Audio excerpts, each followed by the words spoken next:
Welcome back again sa ating channel. So, andito po tayo sa ating kitchen. So, ngayon po guys, ay magluluto po ako ng tortang talong. So, yung tortang talong po natin, i-level up po natin, no? Hindi lang itlog ang ilalagay natin at talong. Siyempre, i-level up nga natin. So, ayan, watch out guys. At mag-i-intro muna ako.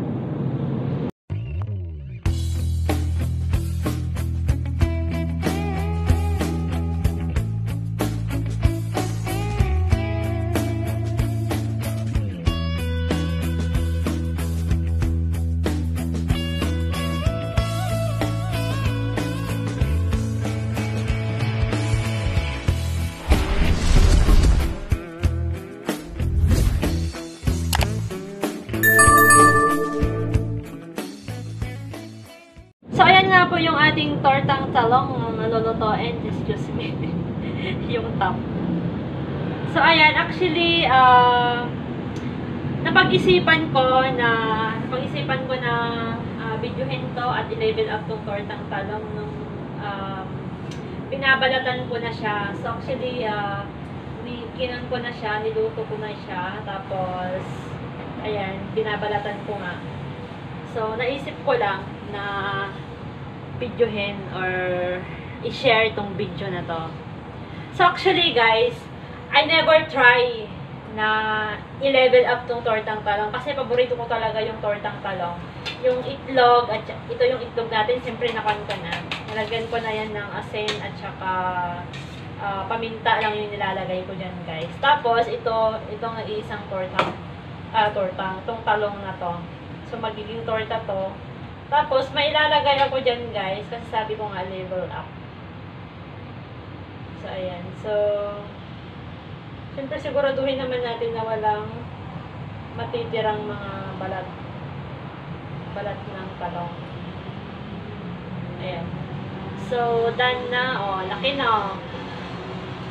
Mahilig ako sa malaki na talong. Para yung busog na busog talaga ako. Ganun siya. Tsaka dalawang itlog yung hinalo ko. Kasi ayoko yung kulang na ito. Kasi pag isa lang kulang talaga, pag isang itlog lang, dapat dalawa.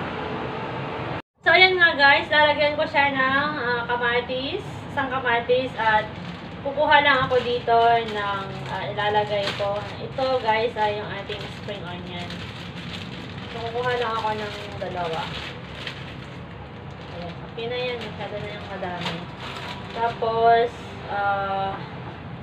may natira akong sibuyas. Ayan. So, sibuyas yung ilalagay natin yung as in onion talaga. Ito yung spring onion. So, hugasan ko muna to. Actually, ito guys, nahugasan ko na yan. So, kailangan ko itong hugasan. Dito yung top natin. Oh. Hugasan lang natin. Siyempre. Ayan. So, kasi wala akong guys. Wala akong cameraman. So, andyan lang yung camera. Nakastand lang din. Kukuha lang ako ng sangkalan. Sangkalan ba tawag dito? Or ano ba ito sa English? Kalimartan ko. So, basla, slicean. Kung ano yung tawag nito, can you please comment down below? Para naman maalala ko kung ano yung tawag dito. Tama ba? Sakto ba sa Tagalog? Sangkalan. So, slice ko muna siya, guys.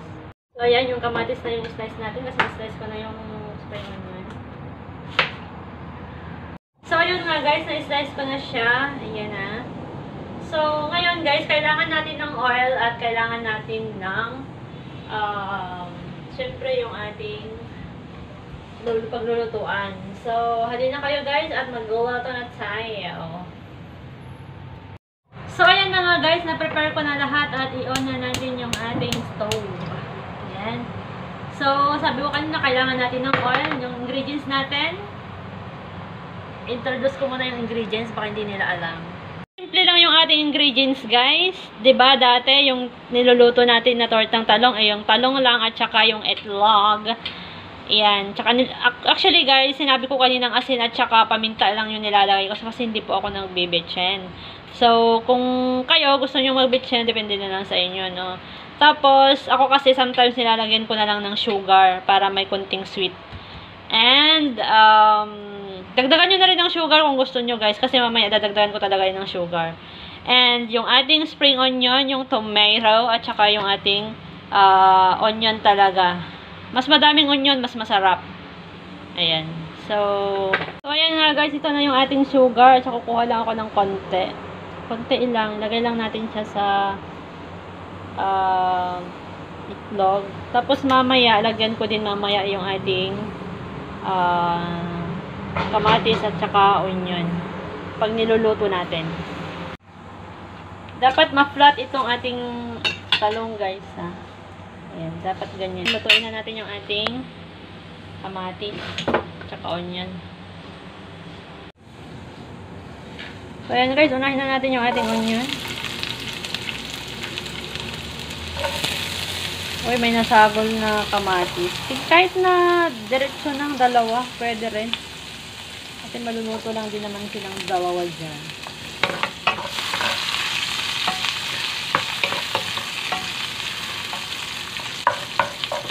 Yan, tapos isunod na natin yung ating kamatis. Tumatalsik yung ating mantika. Ayan. Gisahin nyo lang yan.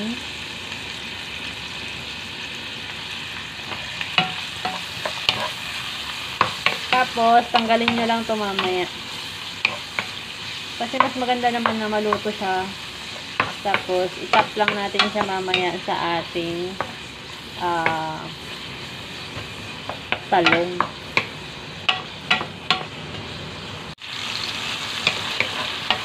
So, ayan na nga, guys.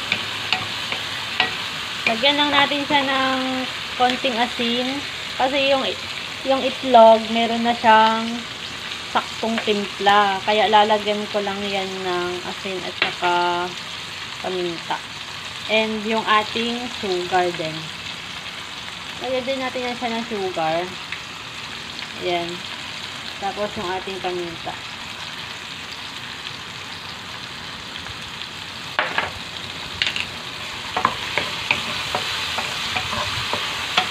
Ayan, naaamoy ko na talaga yung bango ng ating sibuyas at kamatis.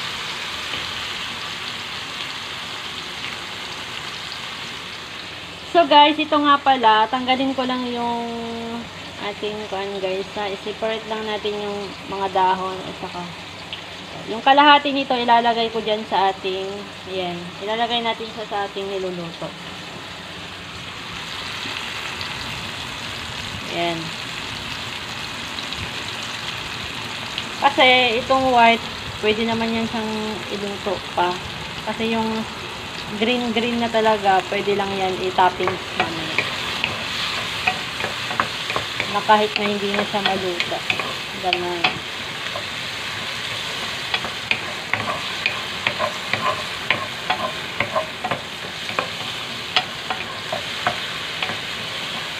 Ito guys, first time ko tong ginawa. Ayan, nag-try lang talaga ako.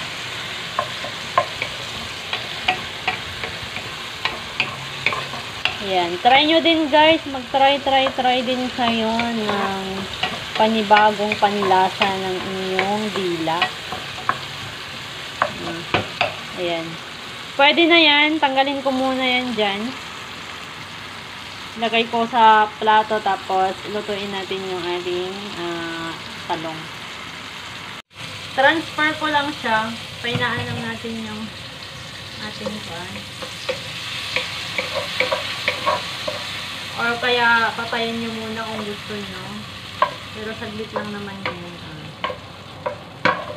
Dito na rin natin lutuin yung talong para hindi ka na magbugas. Same lang naman. Yun din naman pag yung kakainin. Yan. Tapos lagyan natin siya ng oil.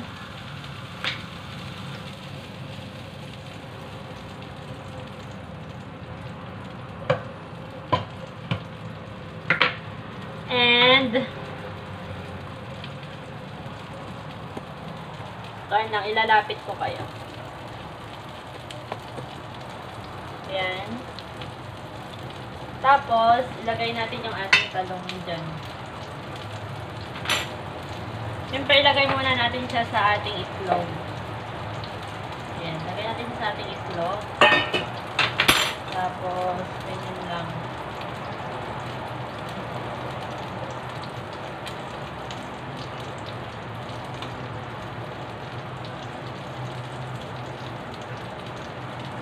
Actually, dapat nakababad na to kanina pa. So, ganyan lang siya. And, ilagay natin siya sa ating wallet.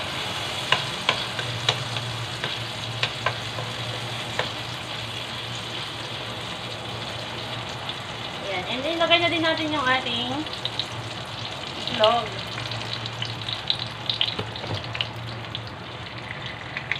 Ayan.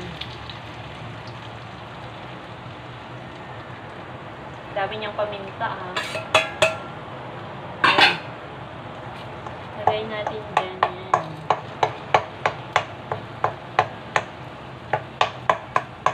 Yung talagang nagpa-brown yung gusto ko, guys.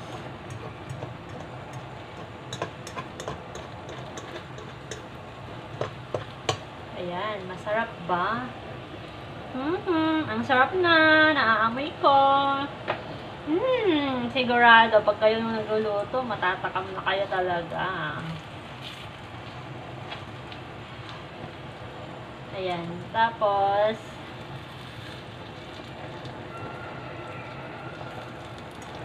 ganyan lang. Kuha ako yung asa na yung kuhan. Saglit, guys. Kukuha lang ako ng ang tawag dito, oy. Luwag. Luwag ba? Yung flatten talaga. Yung kukunin natin. Ayan. Kahit na hindi na yan masakto na kuhan. Ganyan. Oh. Yan lang siya. Tapos yung egg niya.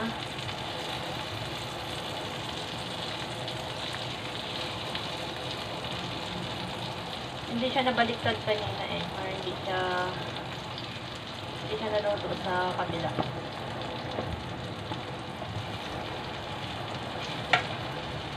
So, ganyan na yan siya, guys. Pag gusto nyong lutuin ng medyo matagal, okay lang.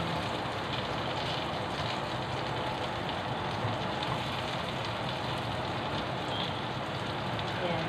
Kasi medyo kuhan pa siya eh. Ayan! Ang sarap na siya! Pag-brownin lang natin siya, guys.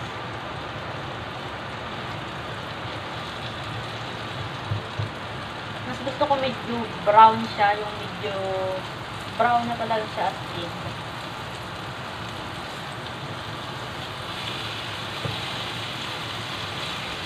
Gusto ko yung nagpa-brown siya eh. Gusto ko lutong-luto pati yung talong.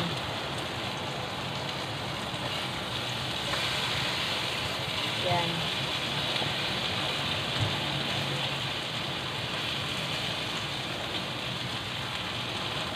Okay na yan siya, guys. Tapos ilagay natin yung ating nilutong kamatis at saka onion.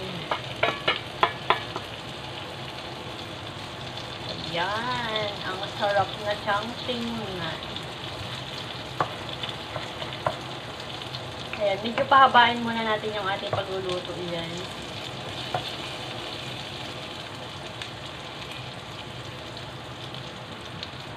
Ganyan nyo lang siya.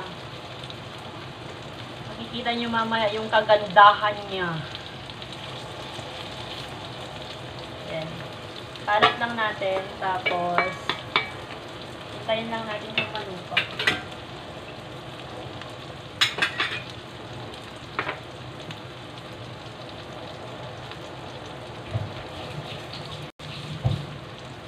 Tapos, habang nagluluto kayo or nag-prepare na kayo sa inyong talong, syempre magluto na rin kayo ng rice.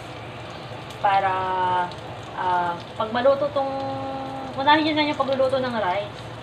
Para pag naluto yung talong, di okay na, pwede na kayong kumain. Ganun. Tingnan natin kung luto na. Yan, pwede na yan. Tapos, guys, sabi ko sa inyo, diba, nagtira nga ako ng spring onion. siya. So, ilalagay ko yan siya on top. On top. Para magkakulay sarap. Ganun. Oh, ganda na tignan. Ayan. Kulay green. Mahilig ako sa color green.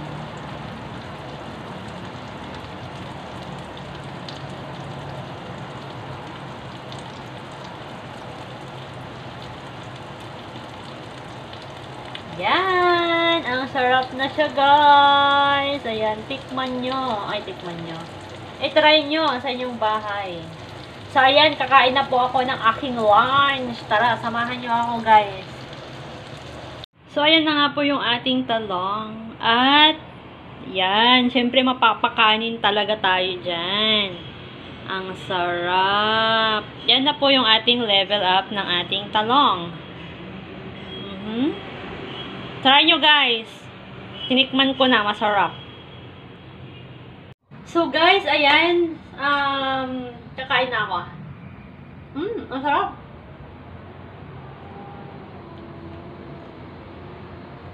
Siyempre yung with kanin. Para naman makita nyo. Ayan. So, yung wala akong cameraman eh. Pasensya naman po. Wait lang ha. Ito na yung ating unang subo.